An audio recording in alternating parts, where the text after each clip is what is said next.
everybody, welcome to this week's episode of Overcoming the Wednesday Hump. For those of you who are new to these videos, they're designed to help you do just that, to overcome that midweek feeling when you're halfway through the week, your motivation levels are starting to wane, and you're thinking, how am I going to get through this week?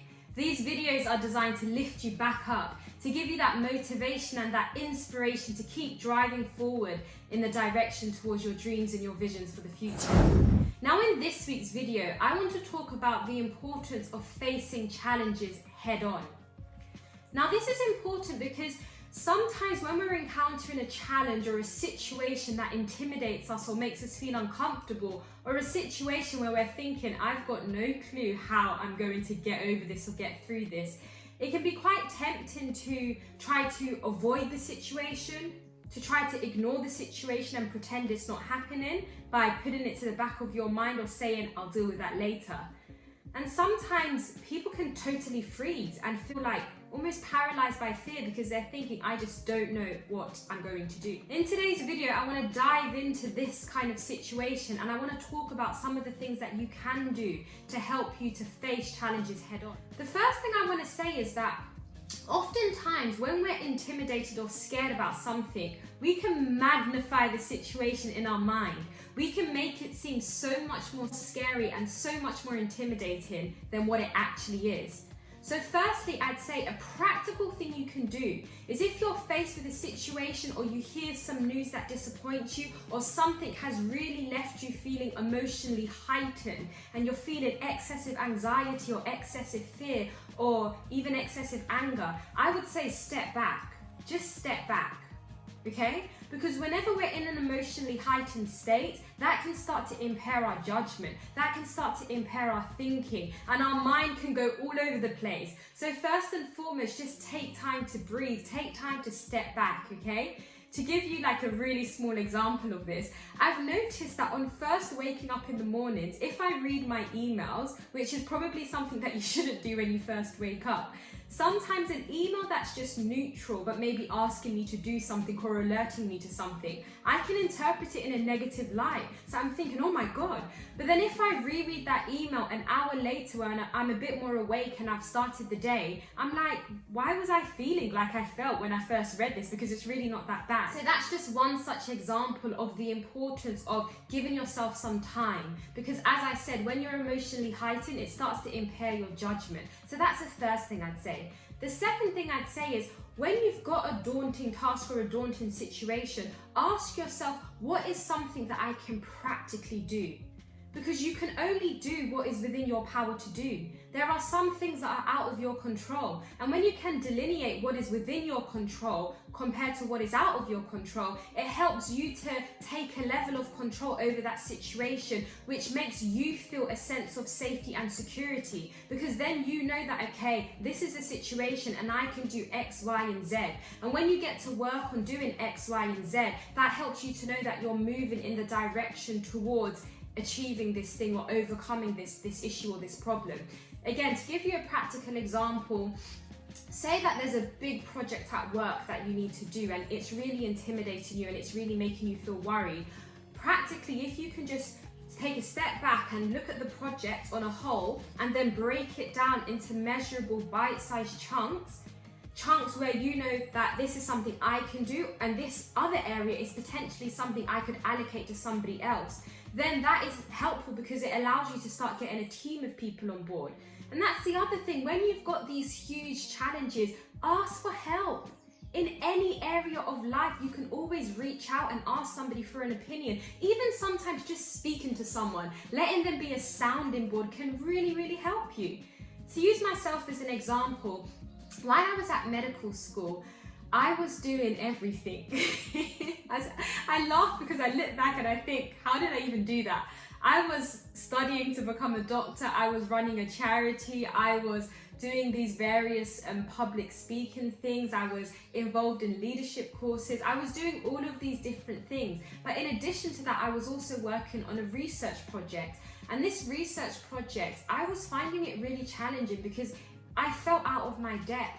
and it was bugging me. I was getting really anxious about it, to the extent that sometimes I was having sleepless nights because I just was thinking, oh my God, I need to do this and I'm not quite sure how to do this, etc. But in addition to that, I was worried about my grades. When I was in my final year of medical school, you know, the reality of becoming a doctor is more real than it's ever been before. And of course, there are lots of different exams, lots of different things you need to think about. So there is a lot of pressure.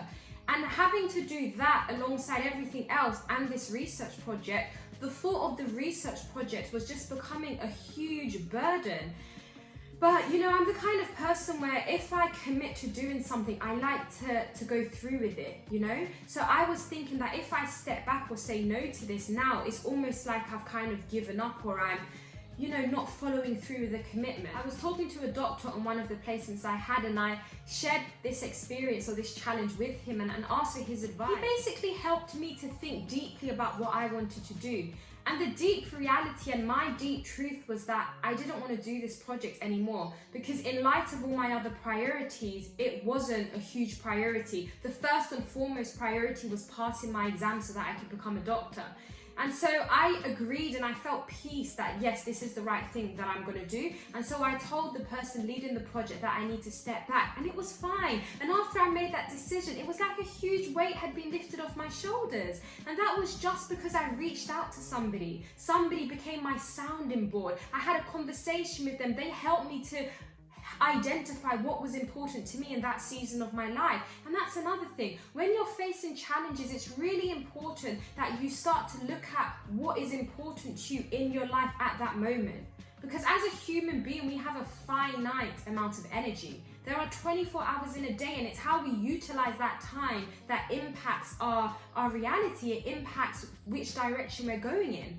And so you have to ask yourself, you have to line up all the different things in your life and ask yourself, what is a priority? What is something I need to focus on? So even with the challenging situation you may be facing, ask yourself, what are the priority aspects of that situation, and deal with those first. The things that aren't a priority, put them aside. Now, the other angle I want to address this whole topic of facing challenges head on is not being subdued by fear.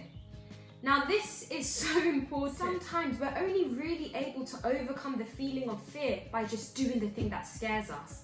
I'm sure many of you have heard that saying, feel the fear and do it anyway. And I'm a big advocate of this, because I've often found that when you've got a vision and when you've got a dream for the future, that should make you feel a little bit scared. Because your vision and your dream should seem like something bigger than what you feel like you can do alone. Because if it's not something that feels a little bit bigger than yourself, is it really a dream? I challenge you to think of something bigger for yourself, because there's more inside of you if it's not challenging you. Now, when you've got this big dream and you're moving in the direction towards it, inevitably you will encounter things that make you think, oh my God, I'm not sure that I can do this. But it's your passion for your overall vision that gives you the strength to know that I can do this. And then it's you not being subdued by fear, feeling it and doing it anyway, and driving in the direction towards your goals and dreams. And what helps you to do that is because you're focused on the vision, you're focused on the dream. To give you another personal example, because I think it's really helpful to give examples to make these points make sense. One of the things I've always been passionate about is public speaking, inspiring people to be the best versions of themselves. But when I first started out on my journey, I used to be terrified, like absolutely terrified. I hated it. I hated the feelings that would come with it, but I always felt so proud of myself after I'd done a speech, because deep down, there was something inside of me that was affirming and confirming to me that this is what you're supposed to do, Leanne. This is what you're passionate about. This is what gives you a sense of life. And even till today, I'll still get nervous about certain opportunities, and that's okay. Because the emotion of anxiety is natural, and it's not about trying to get rid of it. You know, there's another saying I've heard that anxiety actually is just a form of excitement. So when you can start to tell yourself you're feeling like this because you're really excited and passionate about this, it helps you to interpret it in a more positive fashion than a negative fashion.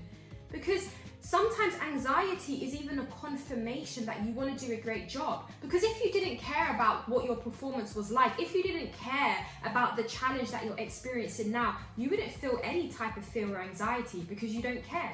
But why should you not care about something that's important to you? And with the emotion of fear and anxiety, the more you challenge it, the more you start to develop the confidence to know that if you do challenge it, you do overcome it, and the situations are usually never as scary as you play them out to be in your mind.